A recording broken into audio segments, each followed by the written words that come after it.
रतनपुर का गांव खेती के लिए बहुत मशहूर था।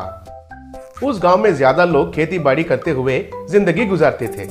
कुछ लोग सब्जी उगाते थे, कुछ लोग अनाज, तो कुछ लोग घने, ऐसे कई तरीके की खेती करते थे। उस गांव का युवक तो नजदीक के शहर में पढ़ते थे।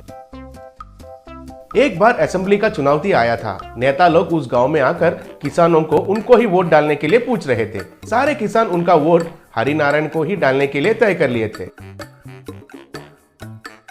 हरिनारायण उस गांव को आया और लोगों से मिलकर वोट डालने के लिए पूछ रहा था। उस दिन उस मीटिंग में हरिनारायण लोगों से, आप सब लोग मुझे वोट डालकर मुझे जिताकर एमएलए बनाएंगे तो किसानों की फसल को ज्यादा भाव और ज्यादा फायदा लाता हूँ। आपकी गांव को जो भी समस्या आएगा तो मैं खुद आकर परिष्कार करता हूँ। दया करके मुझे ही वोट दीजिए। तब सब लोग, ठीक है हरिनारायण जी, आपको ही वोट डालते हैं, कहकर नारा किए। हम सब आपको ही वोट डालकर आपको ही जिताएंगे। आपके ऊपर हमें विश्वास है।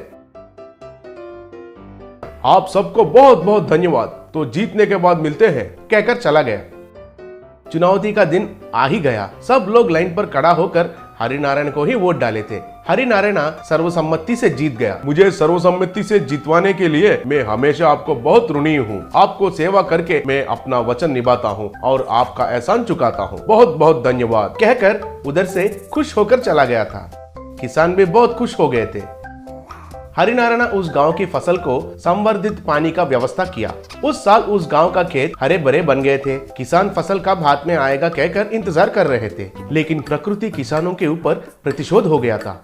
बड़ा सा तूफान आकर बाढ़ में पूरा गांव डूब गया था। सारे खेत पानी में डूब गए थे। गैर सरकारी संगठन वाले आकर और बहुत सारे नौजवान आकर उस गांव के लोगों को सहायता करने लगे थे। सरकार से कोई सहायता नहीं मिला था। बाढ़ कम हो गया और हरिनारायण उस गांव में आया और किसानों को परामर्श किया।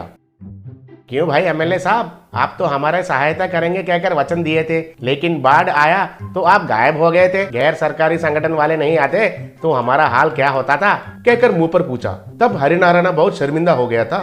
क्या सरकार से आपको कोई सहायता नहीं मिला? नहीं मिला, कम से कम पुलिस का सहायता भी नहीं मिला। कोई हमें बचाने के लिए नहीं आए थे। मैं अभी पुलिस को बुलाकर पूछता हूँ, कहकर पुलिस को फोन किया और फोन में, हेलो पुलिस, आप जहां भी हो तुरंत रत्नपुर को आइए, जल्दी। तब पुलिस तुरंत एक जीप में आए थे। रतनपुर के लोगों को आप सहायता क्यों नहीं किए? सब रास्ते पानी में डूब गए थे, इसलिए हम नहीं आ पाए सर, इसलिए सहायता भी नहीं कर पाए। आपका पुलिस डिपार्टमेंट सबसे पहले रहकर सर्विस करने के लिए है ना, कारण बोलने के लिए नहीं। आपको सजा देना चाहिए। आपका पुलिस स्टेशन को पानी में बनाए तो कैसे मुसीबत होगा आपको पता चलना चाहिए। अगले दिन एक स्विमिंग पूल में एक इमारत बनाकर पुलिस स्टेशन को उधर लगवाया था हरिनारायण। बस तब से पुलिस उस पानी में से पुलिस स्टेशन को जाने के लिए और उस पानी में से बाहर आने के लिए बहुत मुसीबत झेलने लगे थे। तब गांव वाले उनको देखकर, इन पुलिस को तो अच्छा सजा दिया है हरिनारायण जी ने।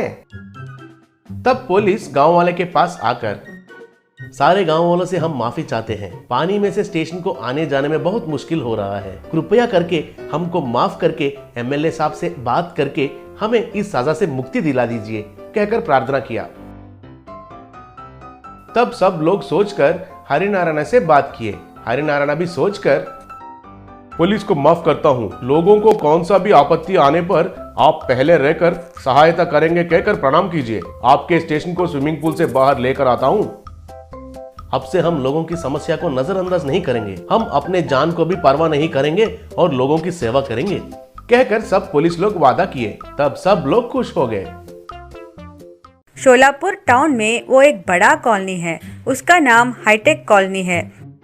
उस कॉलोनी में सभी फैसिलिटीज हैं, स्कूल्स, लाइब्रेरी, हॉस्पिटल, सुपरमार्केट्स और सब कुछ है। उस सुंदर सा कॉलोनी में सभी एम्प्लॉयज और रिटायर्ड हुए बुजुर्ग बहुत ही कंफर्टेबल से जी रहे थे। इतने में कोरोना के वजह से गवर्नमेंट ने लॉकडाउन घोषित किया। एक दिन कॉलोनी के सेक्रेटरी प्रशांत और प्रेसिडेंट प्रदीप कॉलोनी के सभी रेजिडेंट से समावेश हुए। देश में कोरोना का व्याप्त को रोकने के लिए गवर्नमेंट ने लॉकडाउन घोषित किया। इसीलिए हमारे कॉलोनी से कोई भी बाहर नहीं निकले और बाहर के लोग अंदर ना आए।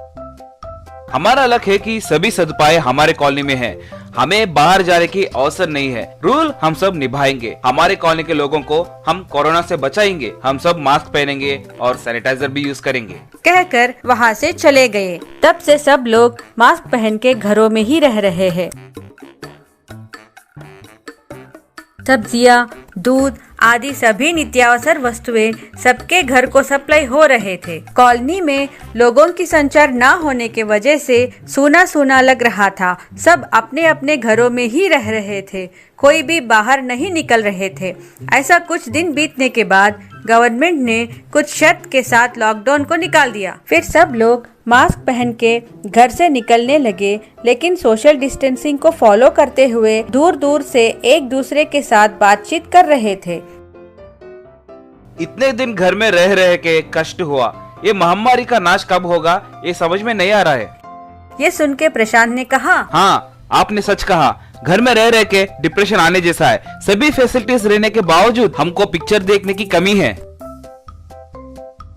अब गवर्नमेंट ने थिएटर को भी बंद कर दिया, अब हम पिक्चर कैसे देख सकते हैं? अगर हम पिक्चर देखेंगे तो हमारा डिप्रेशन कम हो जाएगा।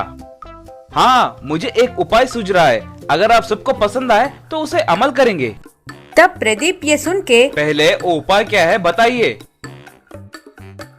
इसमें कहने की क्या बात है, अगर हम हमारे कॉलोनी में एक थिएटर बनाएंगे तो हमको कहीं भी कॉलोनी से बाहर जाने की जरूरत नहीं पड़ेगी। कैसा है मेरा प्लान? आपका प्लान बहुत अच्छा है। हम ही अपने कॉलोनी वालों के लिए एक थिएटर बनवाएंगे, लेकिन थिएटर बनाने के लिए जगह कहाँ पर है? ये सुन के प्रशांत ने कहा, हमारे कॉलोनी में ही एक जगह ढूंढेंगे। कह के प्रशांत और उसके दोस्त मिलके जगह ढूंढते हुए पूरा कॉलोनी घूमे, परंतु कहीं भी जगह नहीं मिला। सब मिलके प्रदीप के पास आकर, हमने कॉलोनी में जगह के लिए ढूंढा, लेकिन हमें कहीं भी जगह नहीं मिला। सभी बच्चे और बूढ़े सिनेमा न देखने की वजह से बहुत बोर हो रहे हैं। अब हम क्या करें?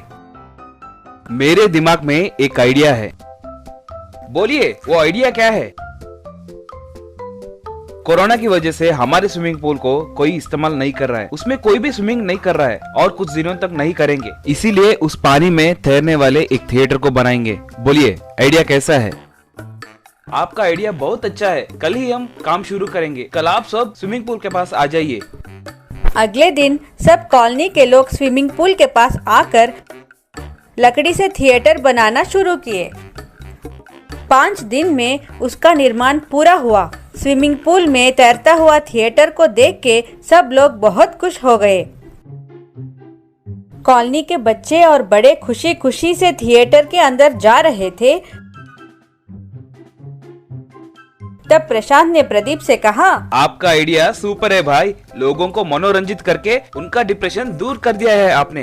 तब प्रदीप ने खुशी से कहा, ये सब हमारी कृषि का फल है, लेकिन सबको सोशल डिस्टेंसिंग फॉलो करवाना हमारी जिम्मेदारी है। जरूर भाई, इसकी जिम्मेदारी हम लेकर सबको सोशल डिस्टेंसिंग फॉलो करवा के पिक्चर दिखाएंगे।